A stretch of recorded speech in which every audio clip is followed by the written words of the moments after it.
नमस्ते। आप सभी से अनुरोध है कि कृपया हमारी चैनल को सब्सक्राइब करें और वीडियो को लाइक करें, बेल आइकॉन भी अवश्य दबा लें। क्या ट्रंप चचा भारत से रुष्ट हो गए या कि ट्रंप चचा जो हैं वो मोदी जी से नाराज़ हो गए? क्योंकि आखिरकार मोदी जी को उन्होंने बड़े आग्रह से बुलाया था कि आइए हमारे साथ डिनर कीजिए, और मोदी जी ने कहा कि नहीं नहीं, मुझे तो महाप्रभु जगन्नाथ जी के पास जाना है। अब ट्रंप जैसा व्यक्ति जो ना केवल मागा वाला है, मेक अमेरिका ग्रेट अगेन, लेकिन वो उसकी बड़ी भारी है क्रिश्चियन कॉन्स्टिट्यूंसी भी है, और ऐसे क्रिश्चियंस जो कहते हैं कि भाई हिंदू तो डेविल वर्शिपर्स हैं, इस तरह के कहने वाले मूर्ख क्रिश्चियंस अमेरिका में कम नहीं है, और वो सारे के सारे रिपब्लिकन सपोर्टर होते हैं। चर्च जो है वो पूरी तरह से भारत विरोधी है, विशेषकर प्रोटेस्टेंट चर्च जो कि अमेरिका में ही पाया जाता है मुख्यतः। तो भाई ट्रंप चचा की समस्या क्या है? अब ट्रंप चचा की सबसे बड़ी समस्या तो वो स्वयं है। आप सभी जानते हैं कि ट्रंप चचा जो है वो सवेरे कुछ और कहते हैं, शाम को कुछ और कहते हैं। एक दिन कहते हैं कि साहब हम रिजीम चेंज करेंगे ईरान में, अगले दिन कह देते हैं कि नहीं नहीं नहीं नहीं, regime change is a bad idea. तो जो लोग एक दिन पहले उनकी रिजीम चेंज की बात को समर्थन किए होते हैं वो अगले दिन भूल जाते हैं और समझ नहीं पाते हैं कि साहब हम अब क्या कहें, क्योंकि कल तो हमने रिजीम चेंज का इनका समर्थन किया है। तो उन्होंने भी ये सोच रखा है कि भाई जब ये बदले तो एज अ समर्थक या एज अ सपोर्टर हम भी बदल जाते हैं। ये चल रहा है भाई साहब आजकल अमेरिका में। वो कभी तो बॉम्बर भेज देते हैं और कभी कहते हैं कि अब युद्ध बंद कर दो। अब आप ये देखिए, इसराइल जैसा जिसने कि अपना सब कुछ दांव पे लगा के और ईरान को टेक ऑन किया, वो समझ नहीं पाता है कि साहब कि आखिरकार इस बंदे के साथ क्या करें। इसराइल की समस्या ये है कि वो पूरी तरह से आत्मनिर्भर नहीं हो सकता है, उसको अमेरिका की सहायता चाहिए होती है। तो इसलिए फिर अमेरिका अगर उनको ब्लैकमेल करता है तो उनको होना पड़ता है, और विशेषकर तब जबकि वो काफ़ी डैमेजेस झेल रहे हों और उनका स्टॉक जो है, वेपन स्टॉक, वो कम पड़ रहा हो और उनको आवश्यकता और भी अधिक हो अमेरिकन्स की। अब आप ये देखें कि भारत के विरुद्ध क्या एक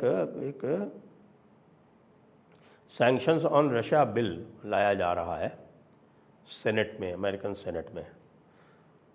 तो अमेरिकन सेनेट में मिस्टर वो ग्राहम है, रिपब्लिकन है, और उनके साथ में एक डेमोक्रेट भी हैं। ये दोनों लोग मिल के ये बिल लाने जा रहे हैं सेनेट में, जिसको कह रहे हैं कि साहब कि जो 100 लोग होते हैं सेनेट में, उसमें से 84 का एंडोर्समेंट उनको मिल गया।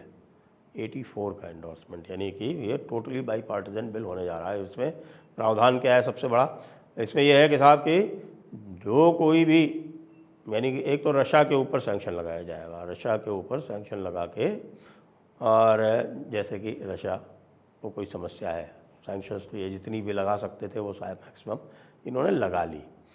लेकिन उसमें ये प्रावधान किया गया है कि साहब कि रशिया के साथ साथ जो कोई भी रशिया का ऑयल खरीदेगा, जो कोई भी रशिया का ऑयल या गैस या और कोई पेट्रोकेमिकल प्रोडक्ट्स जो खरीदेगा, उसको 500% टैरिफ देना पड़ेगा, 500% टैरिफ, और उसमें कोई वेवर का भी प्रावधान नहीं है। तो अब ये उसमें विशेषकर से जो उसके उद्देश्य हैं उनमें ये भी लिखा गया है कि साहब कि चाइना और इंडिया ये रशिया का 70% ऑयल ख़रीद रहे हैं, और उसके एक तरह से जो उसकी वॉर एफर्ट है यूक्रेन को, उसको वो सब्सिडाइज कर रहे हैं। तो रशिया और के साथ साथ चाइना और इंडिया पर भी वो लगा देंगे पाबंदियाँ। यानी कि आप ये समझ लीजिए कि एक 27-28 ट्रिलियन डॉलर इकॉनमी जो है वो दूसरी लगभग उसके बराबर ही, यानी इंडिया चाइना रशिया आप मिला लें तो करीब 25 ट्रिलियन डॉलर की इकॉनमी ये भी हो जाती है। तो ये 25 ट्रिलियन डॉलर की जो इकॉनमी है इसके ऊपर वो सैंक्शन लगाएंगे, और ना केवल सैंक्शन लगाएंगे, सैंक्शन करने के साथ साथ 500% टैरिफ भी लगाएंगे। आप लगा लो। अमेरिकन्स, मिस्टर ग्राहम एंड उनके जो भी साथी हैं और बाकी लोग जरा लगा के देख लो, ऐसा करो, एक बार लगा के देख लो, क्योंकि चाइना के बिना तुम्हारा काम चल नहीं सकता। चाइना के साथ में ट्रेड डील एक बार तो हमारे जो बड़बोले लाल हैं यानी ट्रम्प चचा, वो बड़बोले लाल ने तो अनाउंस भी कर दी थी कि हाँ हो गई ट्रेड डील। चाइना ने कहा कहाँ होगी। इसी तरह से भारत के साथ वो कई बार ट्रेड डील अनाउंस कर चुके हैं, वो Bharat has agreed to zero tariff. उसके बाद भी कुछ नहीं हुआ। उसके बाद डॉक्टर जयशंकर ने स्टेटमेंट दे दिया कि any trade deal has to be mutually beneficial. वो कोई एक तरफा ट्रेड डील नहीं हो सकती, हमको म्यूचुअल बेनिफिट होगी तो हम करेंगे, नहीं तो नहीं करेंगे। और अभी मैं आपको बताता हूँ कि उसकी भी क्या स्थिति हो रही है, और उसको लेके भी पूरी तरह से अमेरिका जो है वो एक तरह भारत से चिढ़ा बैठा है। भारत से चिढ़े बैठे होने के और भी बहुत सारे कारण हैं, क्योंकि एक तो भारत उनकी बात जो है वो जैसा वो कहते हैं और जैसा उनका एक्सपेक्टेशन है कि साहब कि जैसा हम डिक्टेट करेंगे वैसा भारत मान जाएगा, वैसा होता नहीं है। अब उनके पास पाकिस्तान जैसा क्लाइंट है कि उन्होंने पाकिस्तान से कहा ए तुम्हारे बेस चाहिए हमको, तो मुनीर साहब जाके बैठ गए वहाँ पे। मुनीर साहब ने कहा हाँ साहब बेस ले लो। बेस क्या ले लो आप, हमारे पोर्ट्स भी ले लो साहब, हमारे आप जो कुछ भी और चाहिए वो ले लो साहब, तशरीफ़ हाजिर है। मुनीर मियाँ का एक स्टेटमेंट चल रहा है, एक वीडियो चल रहा है। अब मुझे ये नहीं पता कि वीडियो असली है या नकली है, क्योंकि उसके ऊपर बहुत सारे पाकिस्तानी भी कमेंट कर रहे हैं, तो मैं ये प्राइमा फेसी ये मान के चल रहा हूँ कि वो शायद असली है। और वो ये कहते हैं उसमें कि साहब कि हम उम्मा के साथ में खड़े हुए हैं और अमेरिका के साथ में बैठे हुए हैं और चाइना के साथ में हम सोते हैं। तो भाई जब चाइना के साथ में आप सोते हैं तो हम कल्पना ही कर सकते हैं कि साहब कि चाइना के साथ में जब आप सोते हैं तो कौन किसके साथ क्या करता है। उसमें जो है पैसिव पार्टनर कौन है और उसमें एक्टिव पार्टनर कौन है। तो जो भाई लोग ओपनली ये कह सकते हैं, वो आप समझ सकते हैं वो किस तरह के होंगे। और फिर आदत ख़राब कर देते हैं वो अमेरिका की, क्योंकि अमेरिका सोचता है कि ये देखो ये पाकिस्तान है, हम जैसा कहते हैं वैसा कह रहा है कि हमारे रिश्तेदारों को, हमारे बेटे को और उनकी कंपनी को वो क्रिप्टो में इतना फ़ायदा दे रहा है, मिलियंस ऑफ डॉलर्स का, hundreds of millions of dollars का फ़ायदा दे रहा है, तो हम इसके साथ में हैं। और दूसरी तरफ इंडिया से बात करो तो इंडिया वाले जो हैं वो रूल्स बेस्ड ऑर्डर की बात करने लगते हैं, वो इक्वालिटी की बात करने लगते हैं, वो म्यूचुअल बेनिफिट की बात करने लगते हैं। अरे म्यूचुअल बेनिफिट क्या होती है? अमेरिका बहादुर का कहना है कि बेनिफिट केवल अमेरिका की होती है और किसी की बेनिफिट जो है वो बेनिफिट नहीं है, वो नुकसान है अमेरिका के लिए। इसलिए यदि कोई भी इस तरह की बात करता है, बराबरी की बात करता है, तो फिर वो अमेरिका के लिए एक प्रकार से उनकी फिर वो नापसंद हो जाती है उससे। अब हावर्ड लिप्निक क्या कहते हैं? हावर्ड लिप्निक कौन है? ये कॉमर्स सेक्रेटरी हैं। कॉमर्स सेक्रेटरी जो है वो भारत के साथ ट्रेड डील कर रहे हैं और ट्रेड डील के बीच में कहते हैं कि साहब कि India should send somebody other than Piyush Goyal, क्योंकि पीयूष गोयल जो है वो आते नहीं इनके चक्कर में। पीयूष गोयल जो है वो ये जो कहते हैं उसको उल्टा उनसे भी ज़्यादा फोर्स से और उनको कानून बता देते हैं, तो ये उनको पसंद नहीं है। वो कहते हैं कि देखिए we have so many issues with India, India is very close to Soviet Union, India is buying Russian weapons, and India is also buying Russian oil.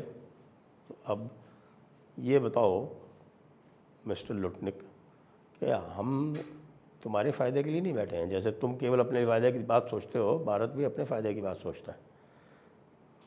Bharat के लिए रशियन ऑयल अगर सस्ता है तो रशियन ऑयल ख़रीदेंगे। तुम लाख चिल्लाते रहो।